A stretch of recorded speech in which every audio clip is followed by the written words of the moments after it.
जय श्री कृष्ण मित्रों। जीवन के महत्वपूर्ण पाठ। हमेशा अपने स्वभाव को सूरज की तरह रखें, उसे कभी मध्यम होने मत दें। अभिमान से बचें क्योंकि यह डूब सकता है।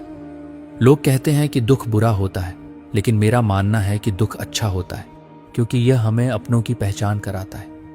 जो व्यक्ति बुरे हालातों से गुजरकर सफल होता है वह कभी किसी का बुरा नहीं कर सकता। मैं हमेशा यह कोशिश करता हूं कि कोई मुझसे नाराज ना हो। मैं उन लोगों से भी नजरें नहीं मिलाता जो मुझे नजरअंदाज करते हैं, क्योंकि वे बेवजह ही होते हैं। अगर कोई कारण होता तो यह व्यापार की तरह होता। कुछ चीजें आज बदलती हैं तो कुछ कल, पर विश्वास कीजिए हर कोई बदलता है। लोग बदल जाते हैं, लेकिन मुस्कुराते रहो तो दुनिया तुम्हारे साथ रहती है, वरना आंसुओं को भी आंखों में जगह नहीं मिलती। किसी का दिल इतना भी मत दुखाओ कि उसमें रहने वाला भगवान भी दुखी हो जाए।